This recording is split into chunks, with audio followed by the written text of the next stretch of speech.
guys, welcome to Gums Videos. My name is Cocker. Today I'll be reviewing Hacksaw Ridge. Hacksaw Ridge is probably my number 2 or 3 movie of the year. It is so amazing, and I'm not the biggest fan of war movies for one particular reason. It's gonna sound like I'm contradicting myself. War movies have a very similar pattern. There's like get to know the guy, then war, battle scenes, blah blah blah. That's why I'm never really a big fan of them. That's just me in my opinion. War movies just don't click with me as well as like superhero movies or your average thriller or stuff like that. But this movie did something to me that I thought a war movie would never do. Saving Private Ryan is a great movie and all, but the first 10 minutes were so fantastic and perfect. The rest of the movie felt meh because it's had such a strong start and it's such a meh middle and end. This movie was near perfection from the beginning to the end. Characters like Andrew Garfield, he is a person that doesn't like picking up a gun. I forget the name off the top of my head, but he doesn't like picking up weapons and he wants to serve the war because he feels like God is telling him to do something to make it different. This is not a very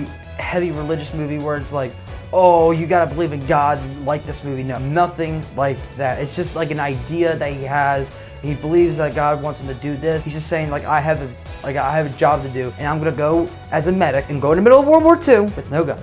That's batshit crazy. I would have, tested him out like for like mental diseases or anything like that. And that's what this movie does really well. There's like 2 parts of the movie. First half is where Andrew Garfield, he's trying to he tries to go into the army and stuff like that. We get to see a little bit of his past. And the dude that played Red Skull in this movie, terrific. He is so realistic. Like I know I got so many positives. I just want to shoot at you guys. The characters are real. Like they have the stereotypical like drunk father, blah blah blah. But they have so much detail to the characters. There's not one time where I'm like, this is fake. This is a fake movie. This is obviously a movie. Even though his father was a drunk, he had likable characteristics. He's just so torn about World War I, and now he's afraid that his sons are going to World War II, and he's just rejecting the fact that they wanted to serve their country. It's such a crazy character piece. It's so fantastic. Vince Vaughn, I don't care if you like the dude or not, he hasn't been on his A game recently. He's been in 1 or 2 good comedies, but he's been really known for drama in the early 2000s, like the 90s and stuff like that. He has a combination of his good comedy side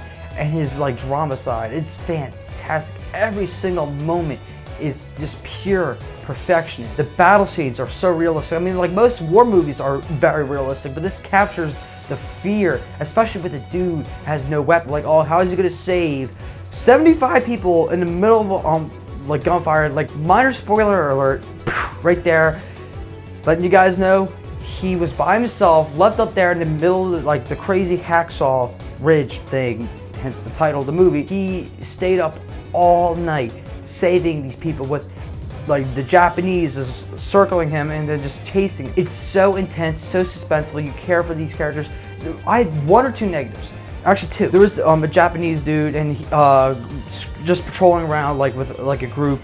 And then Andrew Garfield was like, oh shit, like I gotta go save this dude. I'm sorry for calling him the actor's name. That's like, when I see him, I see Andrew Garfield. My bad, that's my fault. But Andrew Garfield is like, oh crap, and he throws a dead body over him and this dude was covered in dirt. You saw that in the trailer.